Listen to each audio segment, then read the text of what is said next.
What's up, everybody? Thralls Metal here once again. I'm Necrotic Nick. I'm Jammin John. And we have yet another album review for you, and one that I've been anticipating since I became kind of a big fan of this band with their last album. We are going to go over the latest offering from Unto Others, Neverland. This also comes out on the 20th of September on Century Media Records. This band formed technically in 2017 when they were still known as Idle Hands. They were forced to change their name just due to another band having the same name.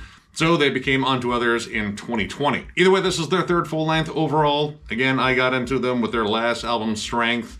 This band's mix of kind of like classic heavy metal and speed metal with flat-out goth rock and just kind of like 80s rock.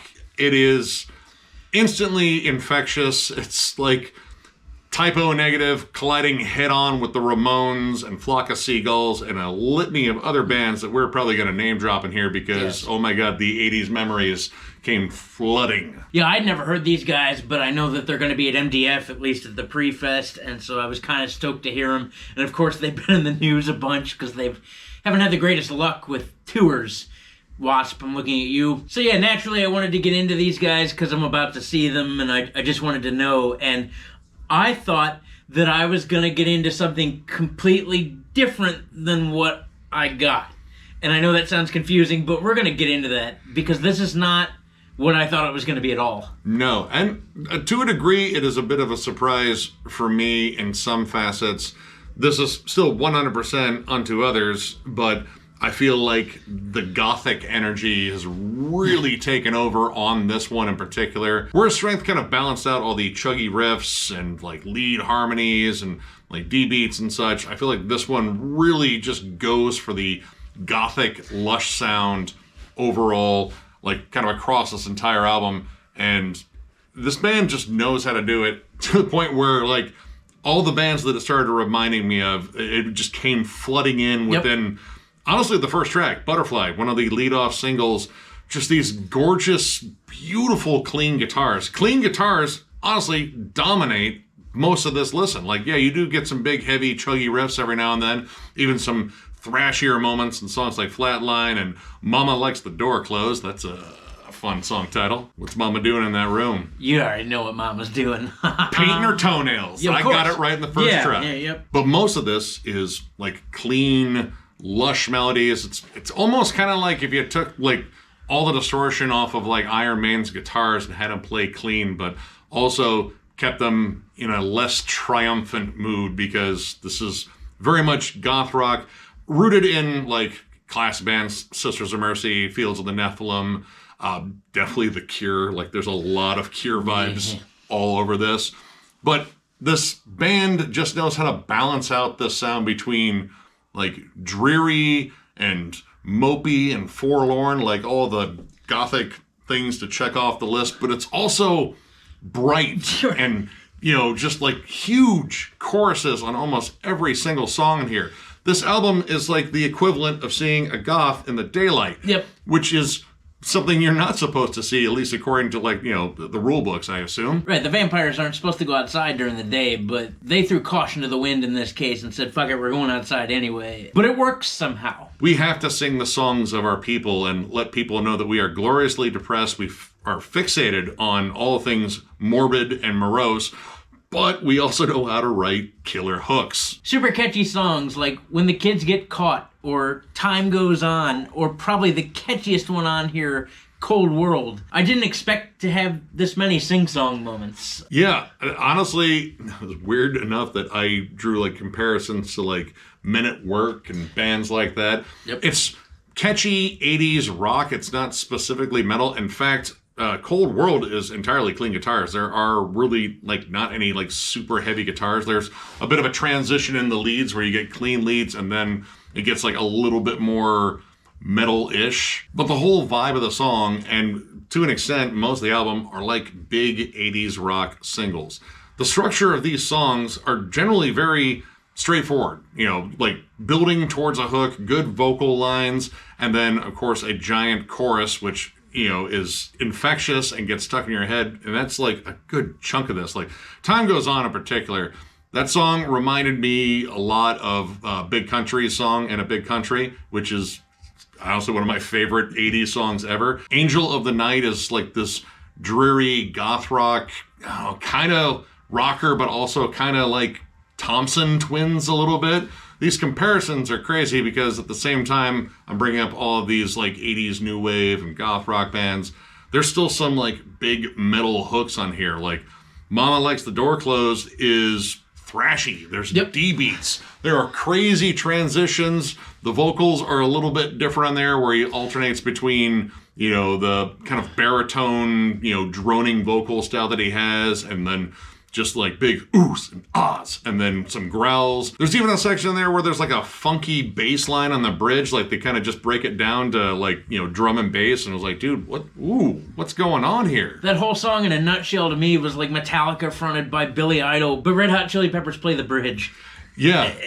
There's a little bit of Danzig and Misfits in there. Flatline is almost, mostly a like kind of two-step sort of punk song with some decidedly blackened accents there. Like there's a heavy tremolo section, and gets a little bit blasty. Celtic Frost. Yeah, except, Celtic Frost playing with the Ramones or something. The almost instrumental hoops kind of alternates between like goth rock beauty and atmosphere. Again, the clean melodies on here and the guitar interplay is infectious across the board. They're almost as catchy as the vocal hooks, but they alternates between that and like kind of a more raucous, up-tempo, kind of chuggy, heavy metal riff. And it's almost an instrumental because there are vocals, but it's mostly just oohs and ahs, and of course some oohs and ahs. Well, it's a fist pump. It's a fist pump. It's kind of like the victory scene in any 80s movie. It's very celebratory. It's got a super rad guitar lead in it, too. Oh, dude, you could roll the credits on any action movie with this song. Like, you know what? Fuck yeah, that was an awesome, however much movie tickets were back then. Probably like $2. Maybe this is what Steven Seagal was missing in his movies. No, he's missing talent. Well, that too. He's certainly not missing kimonos and spray-on hair. That's for damn sure. One of the main things that drives this sound and just the melodic presence of this band are the vocals. And they're kind of unique. Gabriel Franco, he has this like baritone, almost monotone delivery. Almost. But it's very powerful. Like he kind of stays in this register where he doesn't fluctuate that much, but the backup vocals around him complement him so well. And when the song switches gears to the giant chorus gear, he revs it up and delivers these absolutely beautiful, infectious melodies. Like this band is really excellent at writing hooks. This isn't about like technical, anything or like lavish, kind of proggy song structures and multiple bridges. The songs are generally very short. I think the longest song on here is, maybe 4 minutes and 45 seconds. But they don't waste any time getting to the part that you will remember because it'll be stuck in your head. Yeah, much like it is right now. I promise you, I've been singing multiple choruses to this since before we started this review. And I praise the production on this record. It sounds very natural, very analog, yet again, a little bit electronic, because we're talking about the 80s here. The drums have a wonderful punch to them. In fact, if I were to ever record drums ever again, I want the pop of my snare to sound like it is in this record. Tight, punchy, in the pocket, well put together. The guitars, I mean, again, we're not talking about very much distortion here. Like, there's only a couple songs in here, Mama Likes the Closed Door, or Flatline, or a little bit in Regeki that have actual distortion. For the most part, they're clean, they're warm, they're pretty. The bass is smooth and warm, often goes on little walks. It just sounds great. Honestly, a lot of this, it reminds me of, like, 80s MTV. It has that quality to it, like, not only in the production, because I feel like there's, like, a low kind of synthy hum behind everything, but just the overall, like, lush Gothic sound, like, God, this reminded me so much of The Cure. And like, like the first time I think I saw like the video for like, Friday I'm in Love. But again, it kind of crosses over into that metal territory too. And it's such an interesting mix. And they're two different styles that seem like they would collide often because you have like different ways of getting out negativity here. But honestly, I think they do it pretty much perfectly on every song, and with some variety too. Like Sunshine is oddly kind of a goth rock song, but it's also an 80s power ballad. Yes. The opening chords on that song, the first thing I thought of was Simple Minds, Don't You Forget About Me, like, instant flashes of scenes from The Breakfast Club. But as the song went on, I was like, dude, this kind of reminds me a lot of like an Ozzy style, like power ballad. Let me see your lighters. There it is. Yep. That kind of vibe. And it's kind of cool to hear like that kind of overlap. Like this is, an 80s power ballad, but for like the goth kids who probably don't really like 80s power ballads that much because they're talking about love and ex-girlfriends. Why aren't they crying about it? I see way too many bright colors and people smiling in this video. I'm against it. Or the title track being, again, like more driven by clean guitars and kind of a fun up-tempo, like almost disco-ish rhythm. And that's the song where the chorus of that song gets stuck in my head the most. Just that one? Well, that one and everything else on here. But yeah, it's got a very infectious sing-along part to it and a really, like, groovy breakdown. Breakdown, mind you. There's nothing really heavy going on here, but that song flows really well. The vocal harmonies in that song are extremely catchy. In fact, the whole song, most of the album itself is very catchy. And believe it or not, the catchiest of all the songs, rather anthemic for that matter, would be the song Suicide Today. Light acoustic melody, it's more upbeat, smooth bass, and then the vocals. You can't help but not sing along to the vocals, which are kind of fucked. I mean, yeah, I looked at the lyrics and I was like, we were listening to it and I was like, man, this is like such an upbeat, like up-tempo song. Like, yeah, it feels kind of anthemic, like a great chorus on it. But the more I started picking apart the lyrics, like, dude, this is really, really dark. And I get it. That's just kind of like part of their sound overall. And weirdly enough, I really, really liked that contrast. Like, you have some like more metal moments in the song to kind of give it an extra punch, but it's the lyrics and the more morose, drab, flat out morbid lyrics, it kind of just gives it like an extra little tinge of a different kind of darkness to it.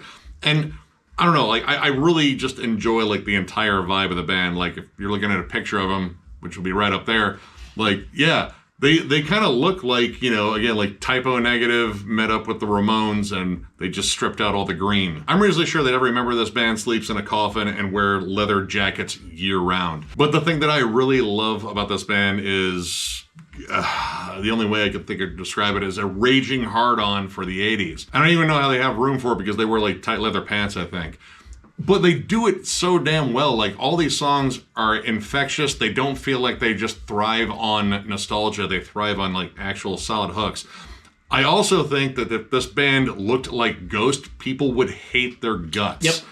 Because Ghost does a lot of the same shit. I'll be honest, it's a little bit more flamboyant. We'll just go ahead with that, more spectacle and so on. And maybe like a fine layer of melted cheese across the entire sound.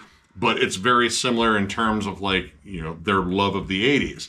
But I think this band gets away with it because it's very minimalist. And honestly, it's just about like the hooks. It's about the melodies and, metalheads like goth stuff too. And they still throw a little bit of flashiness in. It's definitely not, we're not talking blast beats or anything here, but the flashiness is found in the guitar solos. The leads are very well done. Songs like Angel of the Night, Sunshine, or the fusion-y solo in When the Kids Get Caught.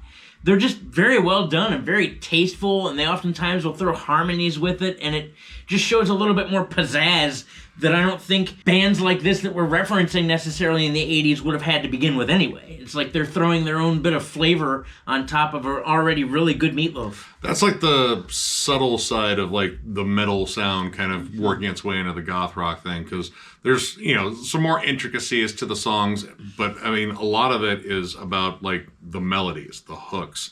This band is excellent at it. The only negatives that I can really think of, and it's not really a negative because I didn't think it hurt the album, is I will say that Strength was definitely a heavier album. There was more of a balance between, the flat-out metal and the flat-out goth rock. But this album does the goth rock so damn well, I almost don't care. Like, it's that good. Outside of that, there's a couple of interlude tracks. Generally, I complain about those, but they're honestly really solid segues because this album flows from track to track beautifully. Like, it flows like an 80s album that you got that you knew, like, every song was pretty much a hit. Yep. It flows actually like the soundtrack to pretty much any awesome 80s movie, and it does so really well. It's 16 candles, except they're all goths, and they don't come out during the day. Yeah. I don't really have any issues with this. I will be honest, when we started this record, I was like, what in the hell?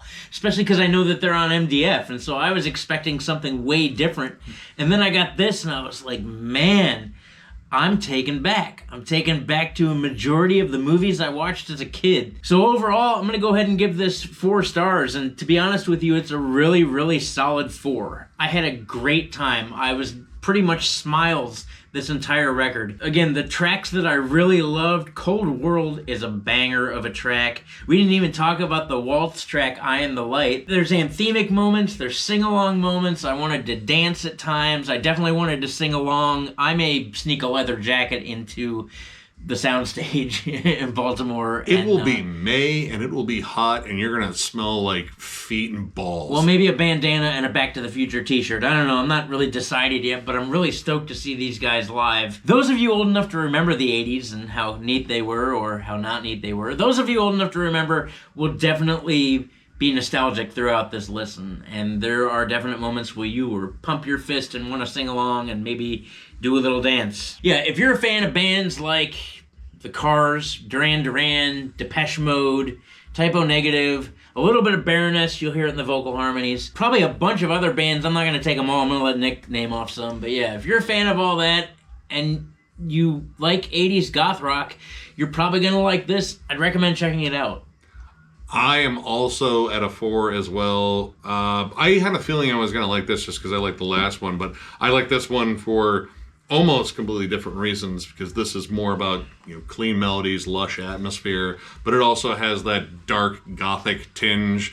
I love the fact that these songs are just infectiously catchy, but also just really, really dark when you get down to the lyrics. Like, oh, this one's about dying alone. How wonderful. But I love that. That's kind of like part of the whole like goth rock thing. Like, I grew up listening to bands like Sisters of Mercy and, like Flock of Seagulls, and like there's a lot of like just 80s everything on here, but I would say like Sisters of Mercy was a big one for me in terms of like this is goth rock and this band embodies it. Plus a lot of typo stuff too. I still adore typo, and how they inject the metal into the sound when they do it, I think is really clever. These songs are just flat out fun. It's a lot of tracks, but it doesn't feel bogged down by having too many separate tracks, and it flows wonderfully well. Like from one catchy song to the next catchy song, there really isn't a song on here that I didn't find something I truly enjoyed on it. If you're a big fan of, let's say here, Iron Maiden, a little bit of that, Metallica, The Cure, The Cult, Fields of the Nephilim, Killing Joke, against Sisters of Mercy, fucking Thompson Twins. There's so much shit on here. Like, there's even a little bit of like Ramones and Misfits. Yeah. If you're just looking for something killer that has like, I don't know, a big 80s vibe to it, but you want like that dark kind of sultry 80s, check this album out, and then check out the other ones too. This one is a little bit of a departure from their original sound, I would say, or at least, it kind of put the focus more on the clean melodies and, all the gothic sensibilities, but God, they did it exceedingly well in here. Yes. Check this album out. So if you enjoyed this review, give it a thumbs up, and if you are new to the channel, subscribe, because we do stuff like this all the time. We are also on Patreon. If you'd like to help us out there, there's a link down below to thrallsmetal.com. Our Patreon link is there. It is also on the channel, up in the banner in the bottom right-hand corner. But if you're looking for Thralls Metal stuff, you have to go to thrallsmetal.com. We have t-shirts, both old and new. The old ones are discounted, provided we have your size.